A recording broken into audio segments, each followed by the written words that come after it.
It was an exciting and interesting episode of The Challenge this week. I'm John Chidley Hill. And I am Sheldon Alexander. And this is You Killed It, the podcast talking about The Challenge, Ride or Dies. As longtime listeners know, Sheldon and I don't want to say we're unprepared, because we are prepared, but we produce everything on the fly. But we had some small actual production talk before we pressed record, before Sheldon pressed record. I'm not going to take credit for his hard work. And one of the funny things that my guy, Sheldon Alexander, just said to me was that we'll say it on the pod, but he said it 3 times about 3 different things, and I've already forgotten what that was supposed to be. There's one thing I remember, but aside from that, it's probably the least important thing I remember. I agree, and I've already forgotten. Oh no, I remember one. One was about the episode number. Right. And I think something's messed up because on the guide it says episode 15, but it's really episode 14. And I think that's because I don't know this, and someone smarter than us behind the scenes or someone on the deep dives on the interwebs might know this. But I wonder if they eliminated an episode. You know, sometimes it happens, like you have it plotted out and it's supposed to be whatever 18 episode season. And then you get in the edit room and you're like, you know what? We're really stretching this one episode. Let's just, let's just cut bait here and just make this one and take it there. But it's messed up anyways. I don't know. Did we talk about it last week? How we did. The PVR's messed up and all that, and like the episodes record. We had to record a day late. Yeah. And so that all goes down. And now this week, when you go to watch, it says episode 15, but really it's episode 14. I don't know. Anyways, we're here. We're talking about the latest episode that we watched, that there was a lot going on. And I mean, a lot of comments. Do we want to start with some comments here? I mean, I want to start with a comment from longtime listener and viewer, John Chidley Hill, about what you are wearing, Sheldon. For those of our listeners, I just paid attention to what she said. I just caught. Yeah, anyways. For those of you who are just listening and not watching on YouTube, I need to point out that Sheldon. First off, if you are listening and watching, I mean, I hope you've already clicked the like button if you're watching this video right now. And if you're listening, I also hope you rate us, review us, and all that other fun stuff that people do on the internet when they support content that they enjoy.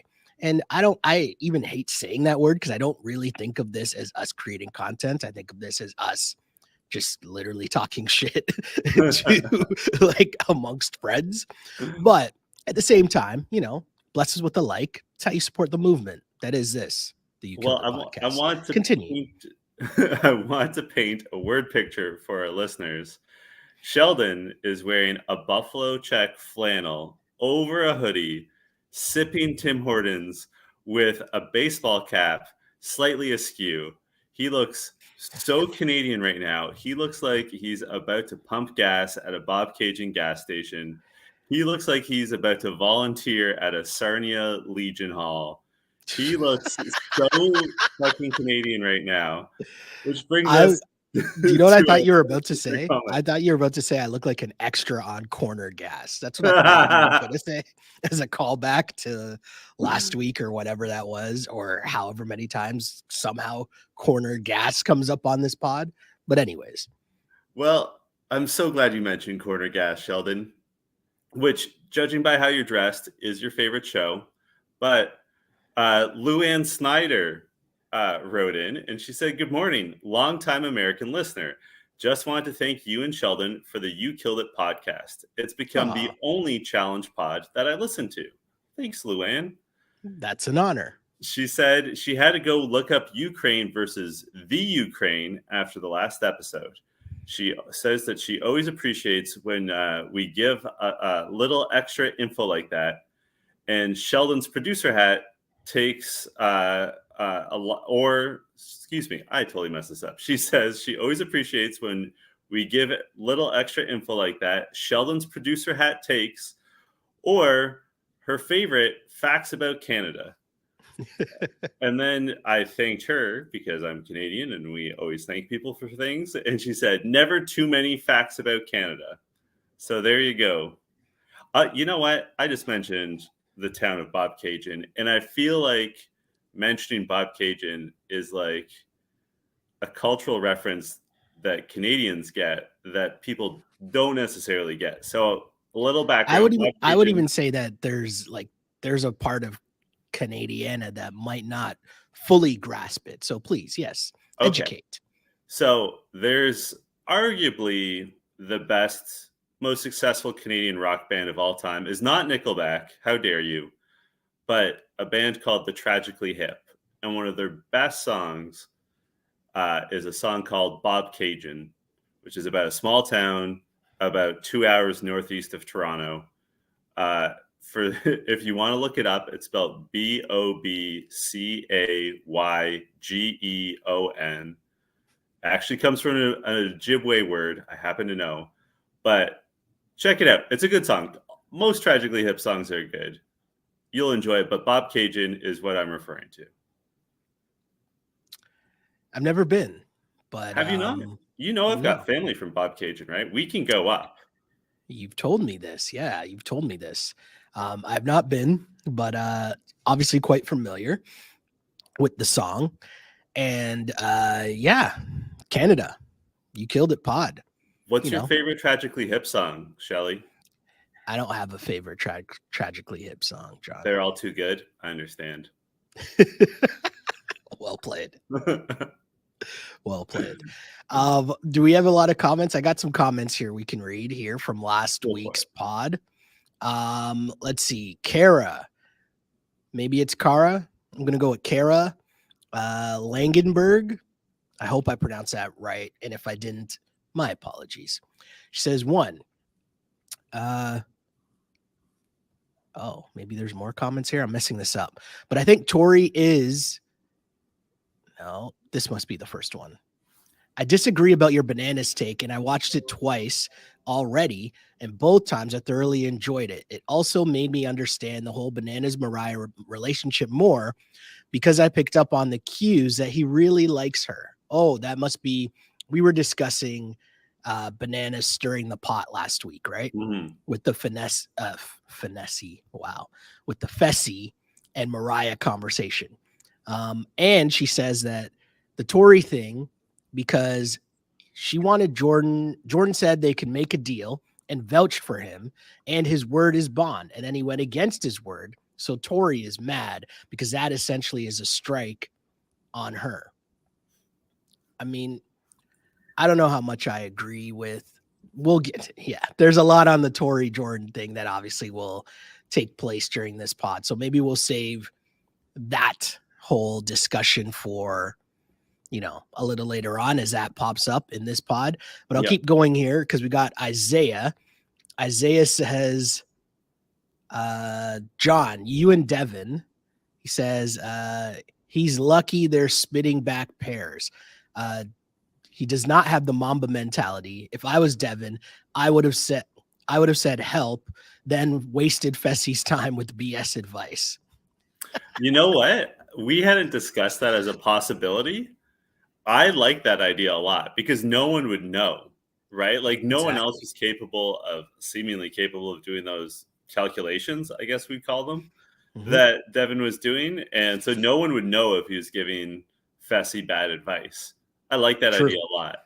And I also got to add, as much as I like Devin, Mhm. like I see his weaknesses. Like I don't think he's Yeah, going yeah, to win yeah. this season. Like It's more become a bit here where I chirp you for your love of Devin more I, than, I also me. think, and like this occurred to me last night as I was watching the episode. One of the things I like about Devin is he's like the last funny person on this show. Yeah. Like I find Johnny Bananas more corny than funny. And if you think Mhm. of like the people that they used to have on that were regulars that could serve as like a narrator, like a Smashley, Mhm. right? They don't, or a Wes, like people who are like really funny and witty. Like Anissa has her moments, Tori has her moments, but Tori's obviously caught up in the drama. So like I like Devin in part because I think he's the most entertaining person. And like I think he's pretty capable Yeah, in terms of the competitions, but like I agree. I don't think he has a Mamba mentality. I think he also knows his weaknesses, unlike very true. Vessel, who has a very like unrealistic understanding of what he brings to the table. Whereas Devin's like, yeah, no, I don't want to be in a headbanger. Like, I'm not trying to die today. Like, Yeah. he knows he's a smoker that drinks like 5 beers a day. Like, he knows his limitations, and I respect it. Yeah, no, totally understand. D-Link also comments on the Devin Fessy, slingshot drama and says if the slingshot was the third event and Devin's team had like a 2-hour lead, fine, have mercy on Fessy and help him finish the challenge. But on the very first event, let him keep struggling and make the producers time him out for not hitting the 3 targets. I think most people would agree with that. I'm sure Devin probably agrees with that at this point, seeing how things played out for his team. Sean Mulligan says he disagrees on our Nani and Bananas takes. I don't remember exactly what our Bananas and Nani takes were, but I'm going to assume that they weren't very good or flattering. So I remember what they were if you need me to repeat them, Shelly. Sure. I went on a bit of a rant about how they should retire. Oh. And in general, I was saying like one of the issues with Nani and Bananas is like they're now mature, like they have maturity, which makes for bad TV. Like as much as I like them and as much affection and as well as I wish them well, like all those good things, like they're not messy like Fessy is. And like I was saying, like this is that like CT is the same way. Like I love CT. The thing that keeps CT entertaining is every so often he does these freakish athletic things, but Nani's not capable of them. So she's just sort of there now because she's not getting into these like serious issues. She's just like waking up beside Casey, telling her that she loves her, and then like having breakfast. And like it doesn't make for great TV. Yeah. So No, that's totally. I think what he is referring to. Totally agree. We also have another comment here. I don't want to butcher this person's name, so I'm just going to refer to him as Q. And hopefully, hey, respond again, send us in another message, and then next time I promise that I will pronounce your name correctly. But I'm just terrified of pronouncing this incorrectly. But Q says, I actually love Amber and Chauncey scenes because they are very real and authentic versus the scripted and boring Nani and Casey scenes. And I just think y'all are too hard on their relationships, in my opinion. That's fair. That's fair. Yeah. I mean, I'm going to take my shots at them again because there are some more moments like immediately. Like literally my first note is a shot at Amber, but that's okay. Wow. I hates love. John, you just hate love, man. I do hate love. I do hate love. I have another listener comment, a longtime listener who we haven't heard for a while for a while. God, I can't speak this morning. KB Carrie says, just caught up on You Killed It for the first time in a while. Welcome back. Man, have I missed you guys and the much music corner gas talk. Glad we're all hate watching together. If I got even one person to watch Corner Gas, mission accomplished. Come on, ain't nobody checking for corner gas, man. Come on, man. Nobody's checking for corner gas. It's just not even a thing that's Brett happening. Butt is rewatching old episodes.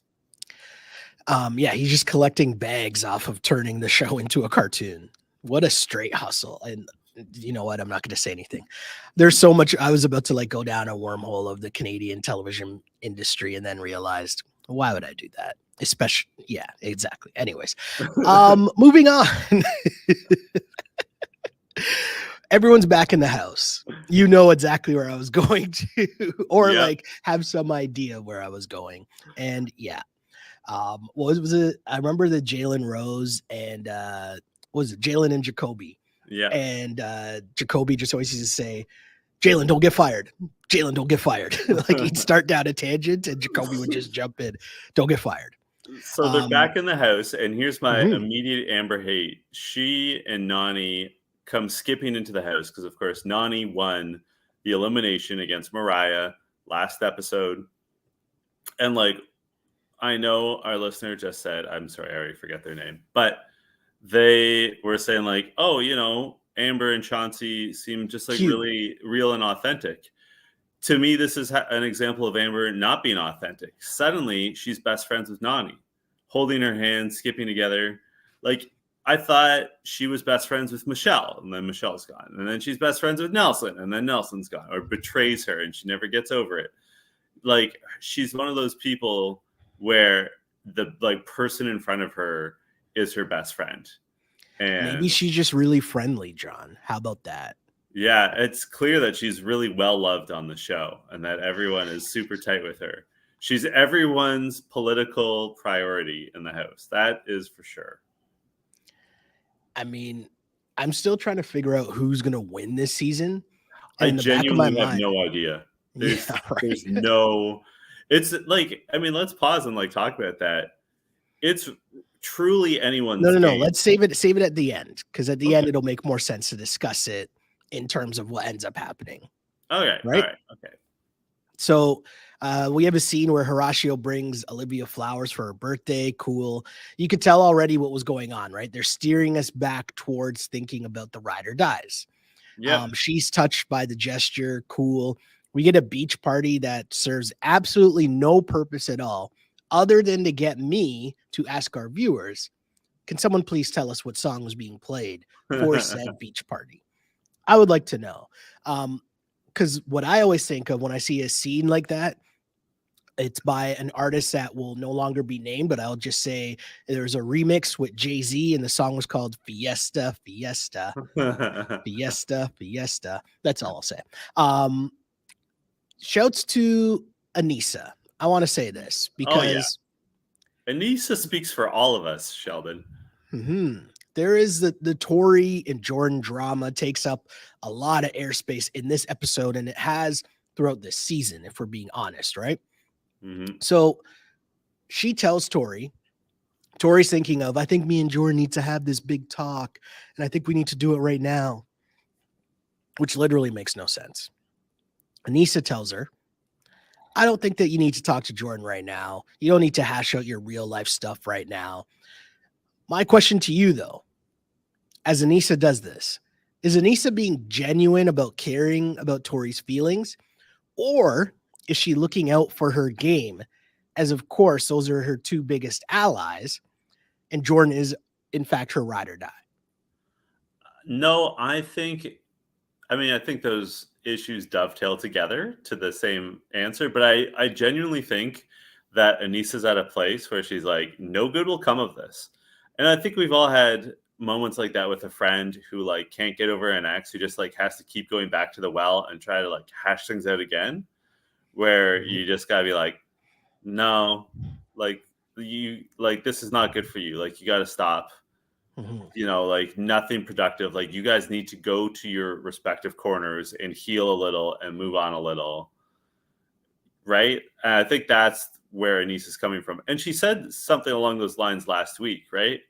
Where she was like, these two just need to shake hands, apologize, and then not speak to each other for the rest of the season.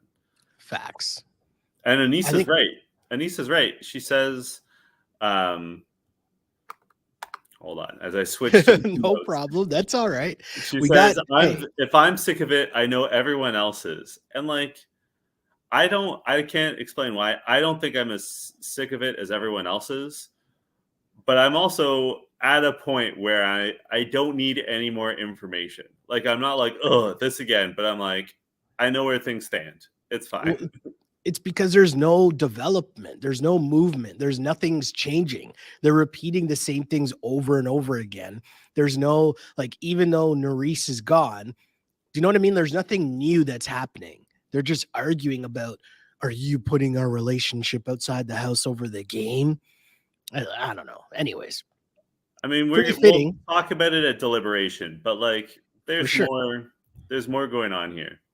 Well, I was going to say it's almost fitting that this daily challenge is called Takes Two to Tango. Yeah. As the two of Tori and Jordan definitely both play a role in the scenario that we are in, which is all being tired of watching them argue. Mhm. This challenge, I thought, okay, so first off, two to tango, you're high in the sky on top of a building. There's a narrow beam with like obstacles on said beam. You have to make your way around the obstacles as you are with your partner, and you are working your way around the beam. When you get to one of the circles, you and your partner have to both stand on the circle, spin around, and then continue along the path. You get to the other side, then you got to make it back within 10 minutes. And if not, you get thrown off. This would be terrifying. I Yeah. don't know if I would be able to do this. So I have a lot of thoughts about this because, like, in theory, like if you were in a gymnasium and someone laid down the same course just with masking tape and like Mhm. the same obstacles, but like you're just like on a basketball court, like just a gym floor, Yeah. you'd be able to do this no problem, right? Mhm. The issue is that the obstacles force you to look down. Yes. That's where it gets super hard because, like, at first, as I was watching, I'm like, this isn't so bad, and then I was like, oh, but they have to look down. Like, if you could just like look at your partner's eyes or over their shoulder, it'd be fine, right? And Yeah. again, using that like gym floor as like an example, Mhm. totally doable. Like, it's not the physical side that's tough; it's the mental side of like keeping it together. And we see a couple of people, notably Fessel and Chauncey, struggle with that mental side Mhm. to the point that Chauncey doesn't do it. He quits on the challenge. He refuses to do it. What did you think of this? How do we feel about this instance of quitting? Because in general, we know we hate quitters. Yeah, I thought, they build up the tension, and I want to know too from more recent viewers of this season or of this show, what you make of the whole, just TJ, because it always still gets me to this day, TJ calling people out in a good way, right? Because I think it's good. Like, I don't think it's bad. I don't think it's peer pressure, but I just love it. He's like, you're not a quitter. Get your ass out there and give it a go. And I love TJ's line of, you've already jumped off this building once. And I'm Yep. not even asking you to stay. All I'm asking you to do this time is just stay on. I thought that was a really good like rationale, but you could tell that Chauncey already had it in his mind that he wasn't going to do it, Yeah. which to me is a flaw in production because they didn't make the stakes high enough. Yeah. You should have been penalized as a team for someone not completing it, much less not even attempting. Yeah. There should have been more of a punishment. Like, it should have docked his team 20 seconds or whatever. Because we didn't mention this, but all it came down to is one pair that like did it, whichever pair did it fastest won it for their team.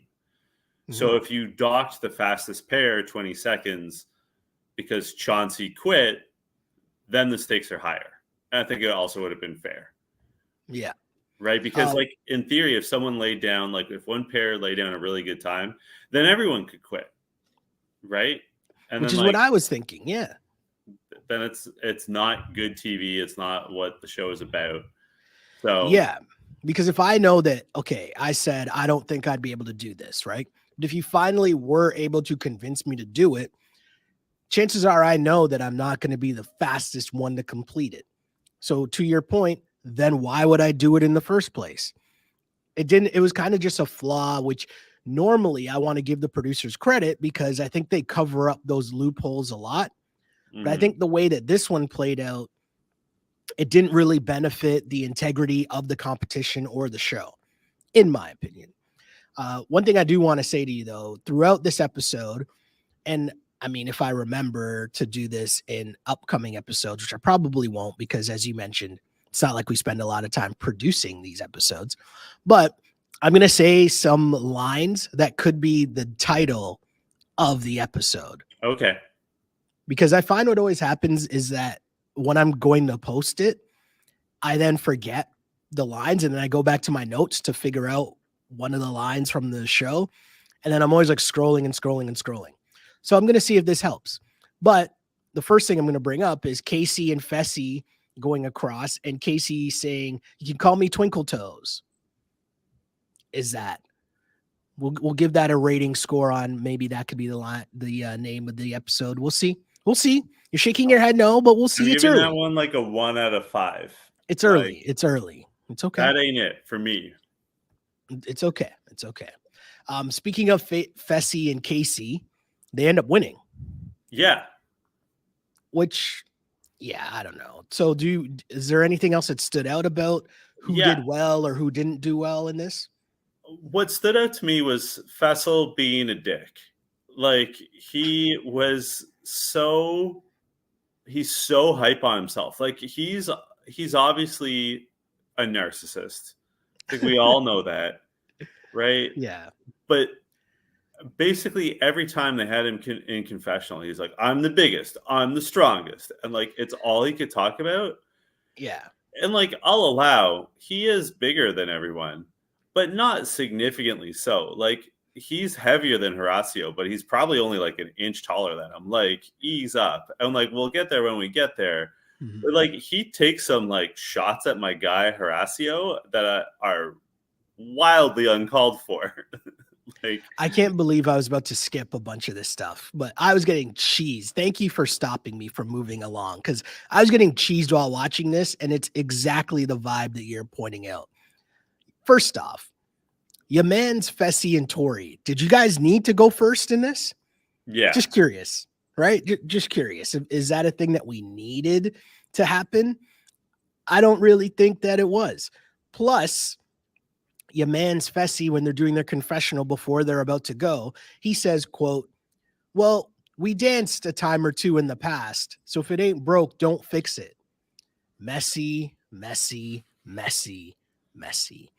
And then again, now we'll save that in the bucket for later when we talk about Tori and Jordan. But again, when stuff like that is happening and I see Jordan doing what he's doing, I'm not saying that I would do what Jordan would do, but I understand. Yeah. That's all I'm saying. But further along that point, even without the Tory stuff, your man's Fessy out here bragging about having the best balance here.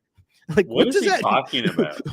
No, but like, what does that mean? Do you get a cookie for that? Like, do you want a medal? Is that an Olympic event? How do you judge that? I also... What are you basing that on? Right? I sincerely doubt that. Like, let's be generous and saying no. Hold on. I'm not going to allow this to happen. We are not justifying Fessy's ridiculous comments. I'm not. With actually trying to break down who has the best balance on the challenge. No. This is just a ridiculous statement. It's a ridiculous statement.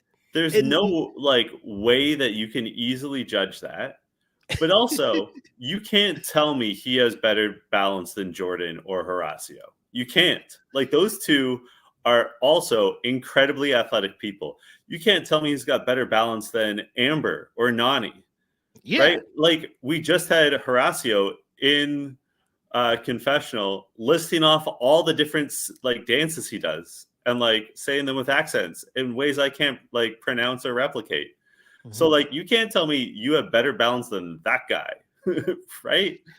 No, I totally agree. I found it so strange. And I just thought like, it's fitting for Fessy, right? He is just that cocky dude. You know what though? In my mind, he's past the point of being cocky. He is, it's clear that he's a super insecure person who has to big himself up to make himself feel good. Right? Like, we'll see it later, but Jordan describes himself at one point in this episode, and it comes across as clear-eyed confidence, where he knows his limitations, but he also knows what he's good at. Right? Mm-hmm. Yeah. Fessy is insisting that he is good at anything that's physical when it's blatantly not true. Right? Like, it's absolutely not true. So like, it's clearly he's just covering up for his own issues. Yeah, it's just a weird flex all around, if you ask me, for sure. As mentioned, Casey and Fessy have the fastest time. They win it for their team. I mentioned I already find that dumb that they weren't penalized at all for Chauncey not even attempting this.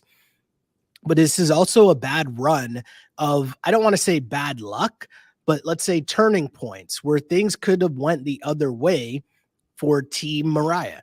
And they just don't, right? Like if you think about it, they helped the other team win last episode. And now this episode, they do a pretty good job. But again, it doesn't matter that someone didn't even attempt it on the other side. Whereas I thought like Nani did a really good job in this. Nani and Horacio, Nani went twice. She did a really good job in this challenge. And it doesn't matter just because Fessy and Casey were the fastest. But anyways, that now means Team Mariah once again. Wait, do we still call it Team Mariah even though she was not? Whatever. We could call them the underdogs. That's what they call themselves. The underdogs. Yeah, it's pretty lame, but fair enough. Bananas, we get to the interrogation part, right? And we all know this is a waste of time because, well, sorry, I should rephrase that. I thought this would be a waste of time because I just assumed they would throw Devin in. Not Devin, sorry, Jordan. I just assumed they would throw Jordan in, and I didn't really understand why they wouldn't. There's a lot of back and forth going on, but really, this all comes down to Jordan and Tori. Let it all out, my dude. I know you got thoughts here. I have so many thoughts. I'm going to start with a listener comment. Rochella Valdez says, not going to lie, the Tori and Jordan drama is tiring, but the way they looked at each other in interrogation, heartbreaking. We were going to spend our lives together. And like, I think what makes this compelling, as annoying as like the ups and downs are, is that this is like a real breakup. Like this is real life. There is still a lot of affection. They still do care about each other, but they also are in this situation where they're pitted against each other and have competing interests. And by moments, I'll be like, what are they even mad about? Like, I don't understand in this moment what the fuck they're talking about. And they both keep doing and saying things that like sets the conversation back. Like Jordan in interrogation, once again, describes her as a terrorist of love. And he sort of plays it for laughs this time. But it's also a super shitty thing to say. And maybe the best way of putting it is it's not a productive thing to say. Right? Like, I understand why he's mad at her, but I also think that he has been so petty all season that he elicited some like toxic behavior from her. I also still don't understand why she tried to go to bat for Fessy. Was so ugly and nasty. And like I loved how Anissa said, I want off the Tori and Jordan ride. Yeah, I mean, all of this is just so weird to me, but my initial thought is this real? Like I know that I feel like they're playing this up for a storyline on this season. Because yeah, they broke up. I think they're still, they're still on good enough terms that they could come on and know, hey, we're going to talk about this, but we're going to play this up a bit. Now, there are moments where things get real because I'm not saying Tori is a good enough actress that she can just, have tears come on command. But I feel like there are definitely moments where this is played up because what are they arguing about? As you said, multiple points throughout this season, Tori's been mad about would Jordan say her name. I ask you this question, John. If there are 5 other people voting, why does it matter if one person says your name? That is so irrelevant, right? And I get the concept of, oh, well, you shouldn't say my name. And they turn it into this whole thing about, but what does that really mean? Oh, right? I get what it means. No, I understand why she's hung up on it. It means nothing. It means nothing. In practicality, it means nothing. But what if it's a burn vote? Yeah, for sure. But what she's looking for is she knows that she has hurt Jordan. And in her mind, if he says her name, it means that he has not forgiven her. And she wants to be forgiven. Like she wants to not feel guilty about hooking up with Fessy, which I also have to point out, she was entitled to. like I understand why Jordan was hurt that it was on national TV and like their dirty laundry, but like they had broken up. No Yeah, one's yeah. saying Tori cheated. She's well within her rights to sleep with who she wants when she wants as a single person, right? And Yeah. like Jordan has been so petty. Like they're both in the wrong here. And like I understand why they're doing these things, but they're both in the wrong, which is why I think Anissa is the voice of reason, where she's just like, stop talking to each other. Like avoid each other as best you can. Like this is a tough Yeah. situation, but just like block each other on Instagram and like move on. Like So I wanna just read a couple of just banger lines from this interrogation, which for the most part, the interrogations have been whack. No, I shouldn't say that. Most often than not, overall, I don't think the interrogations are that good. This season, they've been a little bit better. I've been tired of the Tori and Jordan drama, but there were some great one-liners in this and the way that it was delivered. Jordan saying, quote, I mean, Tori's upset that I called her a terrorist. That's fair.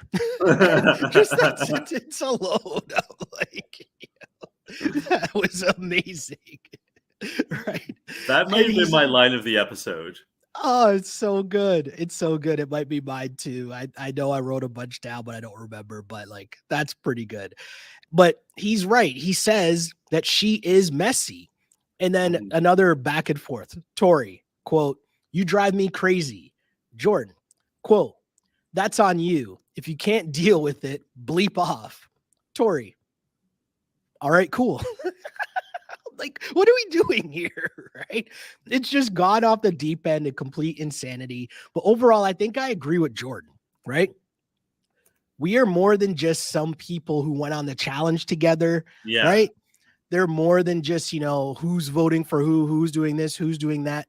As he said, they were going to spend the rest of their lives together. So for her to hold that over his head in this world of make-believe, as he called it, maybe that's the line maybe that's what the episode's called. Yeah. This world of make-believe. That works. That works. No, I like that. Right? Like, I love that Jordan says, lie to me next time. Yeah. I have had fights with exes where I have said, like, you know what? I would have preferred it if you'd lied. Like that would have been preferable to what you did. Or sorry, this might be the title. Jordan saying, quote, this is no place for love. Yeah. I'll tell you, this is not going to surprise you. I thought Devin was very good in his interrogation. When he comes in and he sits down and he goes, look at the board and then think about not putting me in. Because, like, what else can you say at this point? And also, when he says, are you going to put in the professional soccer player or the triathlete with a bad attitude? Like, I'll give Devin that for sure. Some really good ones.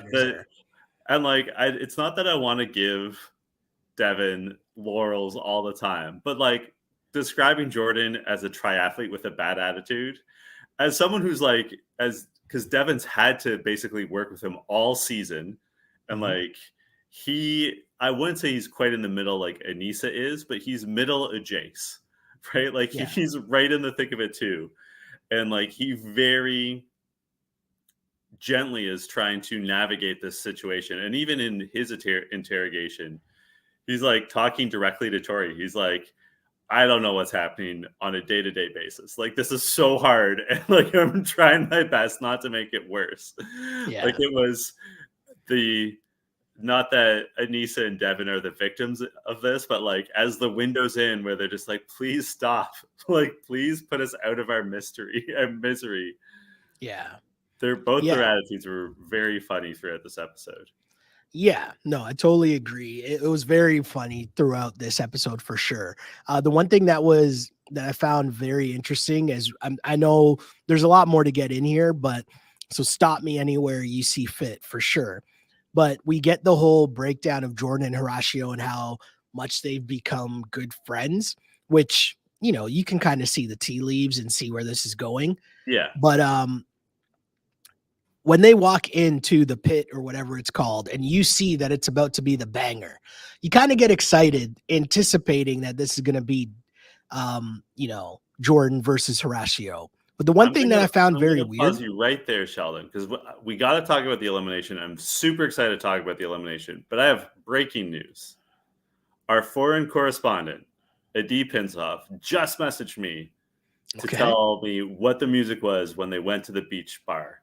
That's Are clutch. you Right ready? there. Are you ready? Yes. Call Me Maybe by the Pride of Canada, Carly Rae Jepsen.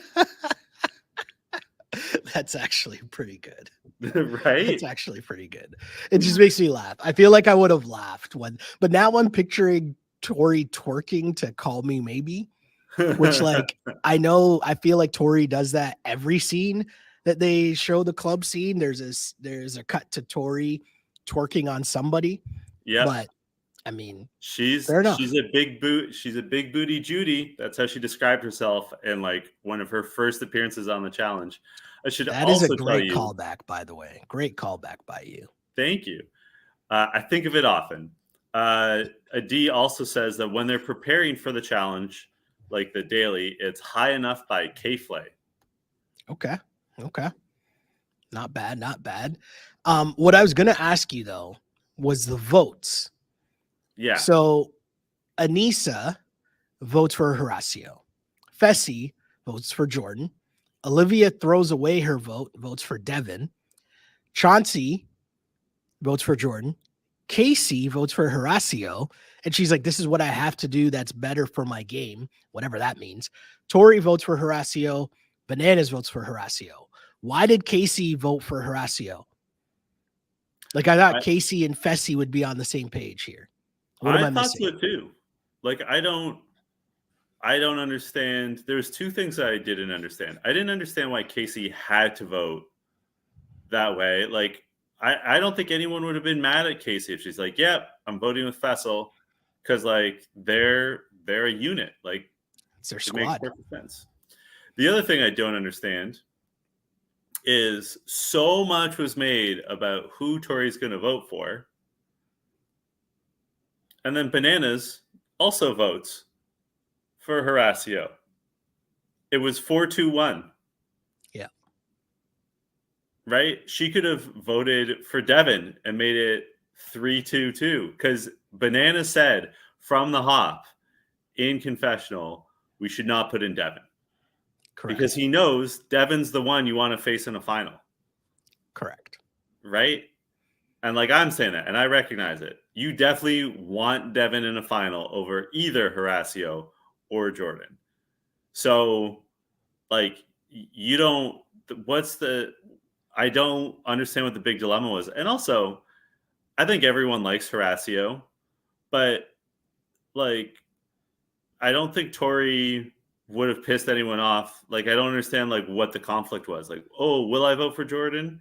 No, obviously you vote for Horacio. Like, yeah, no one, and like Horacio, to his credit, the entire time was just like, yeah, no, I understand why everyone's making the decisions they're making. I'm not taking it personal. Like, Horacio was very, throughout this, was just like, yeah, this has nothing to do with me. Just going to buy flowers for my friend Olivia. I'm just here to like compete and do my best. Like, he's like taking it all in stride. but this is what I mean, right? Like, why all the extra added drama? It's so unnecessary. And that's what worries me or makes me think like, hold on, what are these guys doing? Is this all real? Is this played up? What is Tori's angle here? Because again, as you mentioned, why does it matter? This whole thing. Did you say my name? Would you say my name? I don't know who I'm going to vote for. Didn't matter. Didn't They're matter at saying all. say your name so much they sound like Destiny's Child. I'm going to give you a slow clap for that. Thank you. Well played. Well Thank you. played. You know Great who I'm job. not giving a slow clap to? Your man's Devin. Because he takes a moment in which he pulls a safe dagger and then says, quote, call me young dagger. Close quote. I What? have to say, I know I'm the number one Devin fan, but even I was like, oh, this isn't good. And like, yeah. can I, like, I don't know how to express this. he says that's my hip hop name. A And like rapper name or something. Yeah. yeah, but like no, he says hip hop name. And like Oh, the okay. expression to in my mind is rap name. Like if you're coming up with a rap name. And it just like it clanged on my ears when he said hip hop name. You know what I mean? It sounded like a guidance counselor trying to talk about that hippity hoppity that you guys are like. Just like just call me young. I mean, if he'd left it at just call me young dagger, it would have been enough. But like I, he like over explained the joke. It was not a good look. yeah, no, for sure. I totally agree.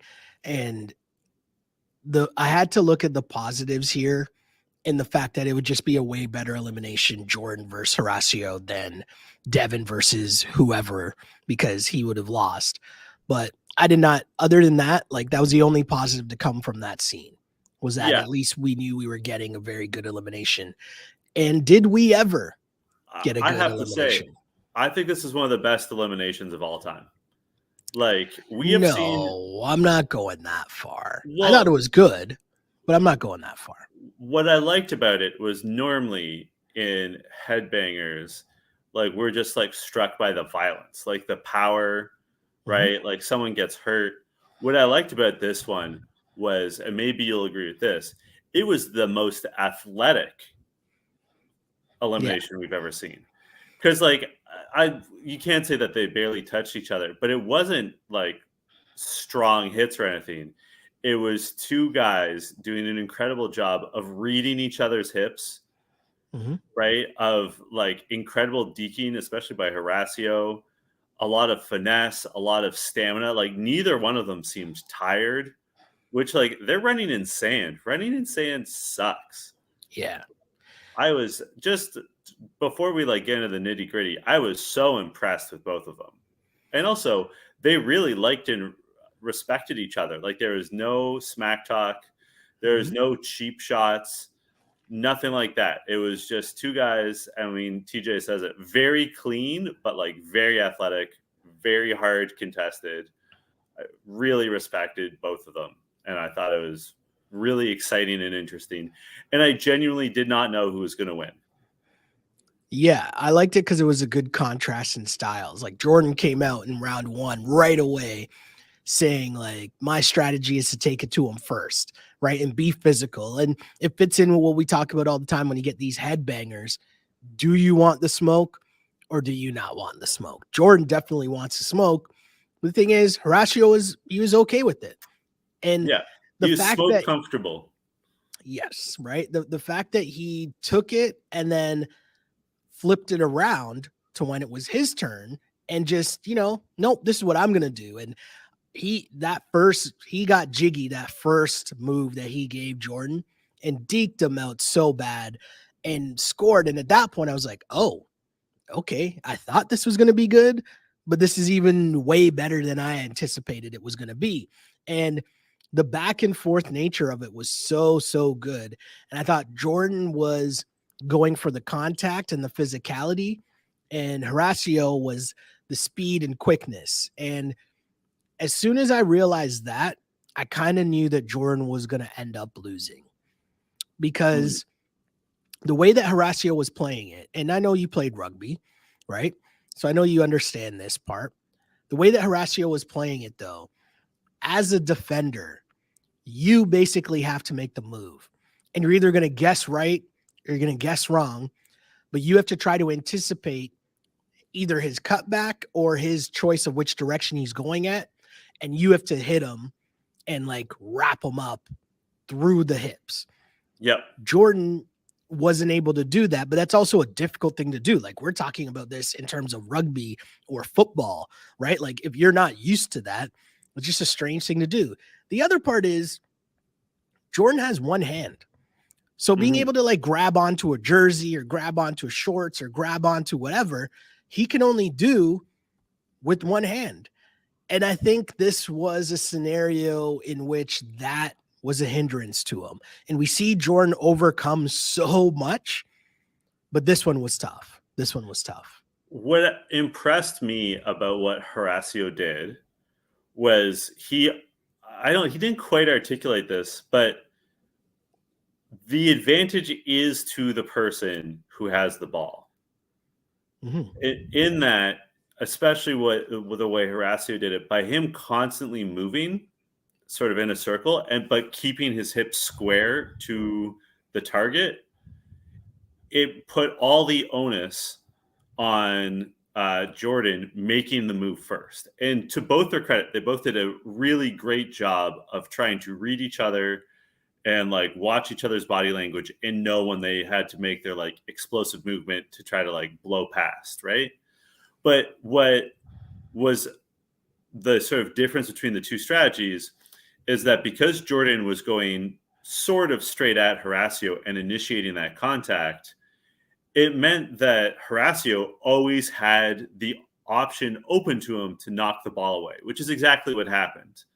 Whereas because Horacio was always sort of circling and waiting for Jordan to buy into a deke and like committing, that's like the phrase, committing to defense. Yep.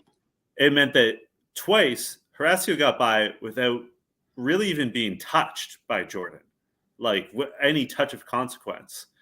And like, I thought that was incredible. And what I also thought was incredible was Fessel saying, oh yeah, like I haven't really been impressed with Horacio this entire season, but like he showed me something. And even when Horacio wins, he's like, I see you.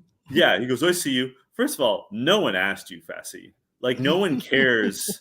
Like you are not the person that people think they have to go through to win this show. Second of all, how are you at this point in the season being like, yeah, I don't think Horacio's got it. Horacio's like greatest weakness is that he's maybe a little bit naive and that he is not good under pressure. And his ride or die, Olivia mentioned that again this episode. But like athletically, Horacio is super impressive. Might be the best athlete on the show, regardless of gender. Like he is going to, if he can, as long as he can eat gross food, he's going to be great in the final. Yeah. Like he might win. Like he's definitely rookie of the year. So for Fessel to be like, oh, I'm not really impressed with Horacio until now. Like that's because you only think of the world through a football lens, and you don't understand that there's other kinds of athleticism. Well, this might be one of the first times that I can remember off the top of my head. I'm sure maybe it's happened at some other point and it's not coming to me, but I don't remember TJ ever dropping a live statistic right after an event as if this were ESPN, like a post game, like Monday Night Football, where they're like, hey, Patrick Mahomes just tied Tom Brady for most touchdowns and blah, blah, blah. Like he said right after this happens, Horacio has tied the all-time record for single season elimination wins with 5. Ties with Sarah from the Gauntlet 1 and Wes and Casey, I think it was, from Fresh Meat. Now, imagine hearing that and then being Fessy and being like, well, you didn't really impress me now. It's like, what? The other 4, like you can say 1 elimination, you went against like someone that wasn't that good. Maybe 2 I'll give you. But once you're getting to 4 eliminations and then 5, those are just dubs. And credit where credit is due. And not easy competition. Like beating Jordan in this is very legitimate. Like he's not like that, you know, there was that one where he and Olivia won against Michelle and Jay because like the entire house helped them. Mm-hmm. They were also the ones that took out Turbo. Again, they got help from the house. It happens. It happens. This is 100% on him. Like this is like that sort of puts an asterisk beside 2 of the eliminations, but like this is just the fact. He beat Jordan in a one-on-one headbanger soundly. Hey, we can, you know, nitpick and say, hey, they got given 2 elimination wins, but that also happens on the challenge all the time, right? Yeah. So, I mean, and still, there's only 3 people that have done it. So whether you're getting help or not, you're still surviving. And I mean, also, I guess just being in a position where you get thrown in that many times as well. But you're lasting long enough to be thrown in that many times. Got to give the man credit. Got to give him credit. At this point, we think the episode's over. And I don't know about you, but as I was scrolling through on my PVR, I kept looking at the time and thinking, okay, so what else is going to happen? Because there's a lot of time left in this episode. I thought And that too. We get this roundabout from TJ. I can show up anytime, anywhere, blah, blah, blah. He shows up at the house. Who knows how soon later, and tells everyone to pack up their stuff. They're heading to the zone. Everyone has to get ready. So the teams all come back. And he puts them all up. They're all standing there. Now it's time for them to be partners with their ride or dies again. They do this whole big dramatic reveal, right? They bring down Fessy, Anissa, and Casey, who are the only people whose ride or dies have been eliminated, but they are still in the game. And they do this whole thing where they're tricking them into thinking you guys are probably going home. And this might be TJ's greatest acting performance because TJ does this every season, but I think the delivery of the setup of this one might have been the best. Because they're all standing there. Everyone's wondering, like, does this mean they're going home? Does this mean they're going home? What happens? They don't have ride or dies. Where are their partners? Blah, blah, blah. And TJ says, I told you before, you live and die by your ride or dies in this game. So unfortunately, you can no longer continue in this game without your partner. And the way that he delivered it, I got to give my guy credit because it makes me wonder, like, does he do other takes? Like, because it was just so well delivered because it didn't seem like he had more to say. And then he just goes, so. I thought that was so good. Good. You're totally right. It was really well done. I also thought that what they were going to do was have Casey and Anissa compete to see who gets partnered with Fessy, because both Anissa and Casey have like histories with Fessy as his partner. Interesting. So I was like, oh, like that kind of worked out in a crazy way. And I'm like, that would like basically have an instant women's elimination. And like, it was fine what they did, you know, coming out from the back. They've got Mariah, your man's Kenny, and Jordan. Yeah. And so I have a question for you, though. He's like, did you think I was gone? I have a question for you, though. Should they have told us about this twist? Like, how much better of a reveal would it have been if we didn't know that all the ride or dies didn't go home? Would it have been a better twist for us, or would we have suspected that like something like this was going to happen? I just feel like they kind of wasted what would have been a great reveal, because throughout the season, when they kept telling people when they lost, hey, as long as your ride or die is still in, you're in, that didn't really add much to the storyline. No. Do you know what I mean? Right. So like, imagine if like those people just went home, or so we think. We don't really know about it. And then in this moment right there, as we're watching that, they're like, well, like we would have been like Tori and Bananas and the rest of them standing up there that were thinking, oh no, they're going home. And I say all that because of the way that TJ delivered it. I wouldn't have seen that coming. Like I thought he did such a good job in doing that. But as you mentioned, everyone's back and now they're reunited with their partners. But here is the twist. The three pairs, they now have to battle to get back into the game. There's another elimination. And I thought that was really awesome. That was a really good twist. Another great line by Devin when it's announced that, you know, obviously Jordan's back in the game. Tori's like, I don't know how it feels. You know, Jordan's definitely thrown a wrench into my game.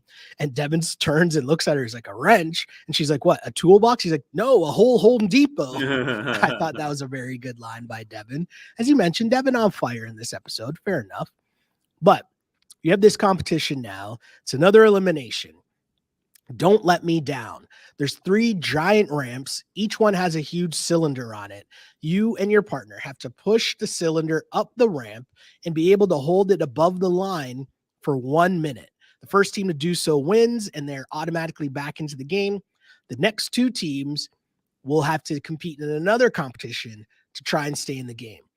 Right away, we knew that there's no chance Kenny and Casey were going to win, right?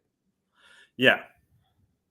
Like, again, no disrespect to Kenny. he's just a normal guy, right? Like he like this Yeah, and is that's not a diss. Like it's that's just just facts. it's You not have his like world. Fessie's huge. Yeah, you have these like dudes. Horacio's a former like pro athlete. Bananas is, I was going to say something and I'm not going to say, but my point is a lot of people who come on this show, they train for this, right? Like their job is staying in shape for the challenge. Kenny, as he says himself, he's a family man. Yeah. Wasn't a fair fight for him at all. This was tough. Then add in the sand on your shoes, also didn't help at all. I had a question for you though. I felt like watching everyone struggle to keep it, and this seemed very tough. But like, don't you think the strategy is once you get up high enough, Mhm. the move is to wedge like each person, like each member of the pair wedges 1 foot under the barrel? Like, isn't Hmm. that the move? So it's resting on your toe. I So think it the doesn't have barrel, any momentum, and also it like pins your foot down so you're less likely to slide. Isn't that the move? I think the barrel was too big though. I'm not saying like you have to get all the way under. I'm just saying like use your foot as a Yeah, wedge to yeah. hold it in place No, I hear you. I hear you. I was also thinking, like, what if you turned around and like had it just rest on your back and do like a while, wall sit, basically. yeah, yeah. But again, it That all would have just been comes good. down to the fact that your feet would just slip all the time, right? Yeah. Um, but Fessy saying he looks at Mariah and he's like, what did he say? He said something about, have you seen my partner's thighs? He's like, I'm pretty sure we're gonna do all right in this. I'm like, all right, Fessy, fair enough. But Have you seen also her thighs? Thanks, he Fess. he also says that like, well, I'm the biggest and strongest here. I'm like, oh, ease up, buddy. Like, I want Yeah. like, so we're gonna get to this. But we should say so. Mariah and Fessy. Hey, Uh, that works. That that works. works. They win, and so they get to return to the house or advance to the final. The other two teams have to do another competition, and that's where the episode ended. Mhm. We don't know what they're going to do. I assume Jordan and Anissa are going to beat Casey and Kenny. Yeah. We got to see. Like that's why we play the games. But um, all I know is that I don't want Fessel to win this season. Like, and I don't know who is the favorite. Like, I don't know which team could win. Like, I think they're all good, but they all have their flaws. I Mhm. just know I don't want Fessel to win. I want people to write in and let us know, does anybody want Fessy to win? Like, I feel like Mariah is probably more liked than Fessy for sure. So maybe some people like Mariah and want her to win. But I genuinely want to know if anyone who is not related to Fessy or who doesn't just think Fessy is hot, and I'm not hating on you for that. Hey, do your thing. I I get the get it. appeal.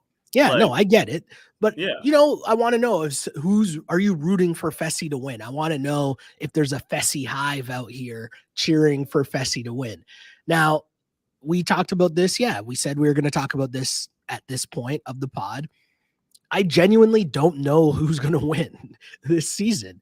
And there's part of me that always wondered when they showed the posters that like Amber and Nelson were so featured that I thought, okay, does that mean Nelson? Like, is Nelson going to win this season? Because I found it just weird that like Bananas wasn't on the poster. You know what I mean? So with Nelson gone, it makes me think, does Amber and Chauncey win? Like, I could see that they're both, in super great shape. And we know that the biggest part of the elimination is just not gassing out. We know Amber's not going to gas out. Chauncey looks like he's in pretty good shape as well. So I don't know. Like, it's weird to say, but they might be one of my favorites to win at this point. I don't know. What do you think? like I said, I think every team is flawed on a purely physical level. You're making a great case for Amber and Chauncey, but like I can't imagine they're going to do well under pressure. Like I don't, but I mean, you and I talk a lot about how they speak to each other, and I should add that a D agrees with us Oh, and says um, that Adi has been with her husband for almost 20 years, and they haven't discussed their coupledom nearly as much as those two. Well played. I like that. But like, I think their self-talk between the two of them isn't Mhm. necessarily encouraging. Like, I think they're very kind to each other, and they certainly love each other a lot, but I Mhm. don't think they're, like, good at being, like, powering through emotions. Like, I think there's maintaining the level of drama that Amber enjoys is tough when Yeah, you're yeah, doing, like, yeah. a two-day grinding physical challenge. Obviously, Devin and Tori, like, they're pretty smart. They're good at puzzles. They're not the fastest. They're not going to have the best stamina. Jordan has incredible stamina, but no disrespect to Anissa, going fast is not her strength. She's good Mhm. at puzzles, though. I think they'll both be good at eating gross food. Like, it's so every team is like a toss up. Yeah, it's gonna be very interesting to see how this plays out for sure. Yeah. I also think that, like, we've talked about this a lot, and I know a lot of our listeners have talked about this a lot. It does seem like the fix is in to help Bananas get Nani her first championship. And so, like, there Oh. might be like an invisible, like, who knows how it all plays out, but like, when it comes to final, I will be looking for shenanigans from production. Fair enough, fair enough. Interesting. That's an interesting thing here. Now I wasn't thinking that, but now you got me. I'll be on the lookout for that as well. I have to ask you, Sheldon, who killed it for you this week? To be honest, it's got to be Horatio. I just think Yep. to put on a performance like that, to win another elimination, can't hate on you for that at all. I think he's done a really, really good job and a great rookie season in terms of winning all these eliminations. Um, to even just last this long, to where I think Olivia said it, you know, going from being thrown in all the time to now people being afraid to go against you in said eliminations. It's an interesting rookie season. And, they might even be one of the under the radar teams that could win. Like, I wouldn't be surprised if Olivia and Horacio won. I wouldn't be surprised at all. So, just a performance that my guy put up in this episode. And he's still such the likable young buck. Do you know what I mean? That you want to root for. He just seems like a good dude. Like, yeah, he killed it. He's been killing it all season, to be honest. What I like and respect about Horacio is he hasn't lost who he is. How he Yeah. handled things with Laurel was not optimal, and like, we can't forget that. But he's seems like a genuinely kind, nice, thoughtful person, respectful. It is rare that we see genuinely good people on this show, Mhm. right? Like, this show certainly rewards people who have an edge to them. And but he hasn't, like, given into temptation. Like, he's just played a clean game despite Fessel being like, "Oh, I haven't really rated him this season." I think he has won the trust and respect of everyone on the show. Like, we often talk about how people can ruin their reputations, right? Like, I think Jay and Michelle are at that point where they're going to have a hard time making allies going forward. I imagine if Horacio comes back for another season, everyone's going to want to be with him. Yeah, Right? Like, he's just a nice, quiet, hardworking, genuine, straight shooter who's good at competitions. Like, people are either going to want to ally with him or gun for him. And like, totally that's a agree. credit to him. Totally agree. Where can the good people find you on social media? You can find me on Twitter at Shell Alexander, on Instagram at Sheldon Alexander. And don't forget to like, follow, and subscribe wherever you get this See You Killed It podcast. Really appreciate everybody tuning in. Shouts to the people liking on the YouTube page. Really appreciate everyone there in the comments. It's really fun to read all the comments and, get that traction there as well. And wherever you're listening to the pod, however you enjoy the pod, even if you take a break and come back, like our good old friend Carrie, we appreciate that too. Yeah, just want to say thanks to everyone and keep sending in the comments and questions. We love it. Yeah, I love the listener comments, and it feels like we've gotten more than usual this season, which I Mhm. also really appreciate. Like, I think that's just cool, and we love everything that you have to say, even if you disagree with some of our hot or even crazy takes. That's Hell cool yeah. too. We have thick skin. And you can find me on Twitter and Instagram at J Chidley Hill. And until next week, this was You Killed It. You killed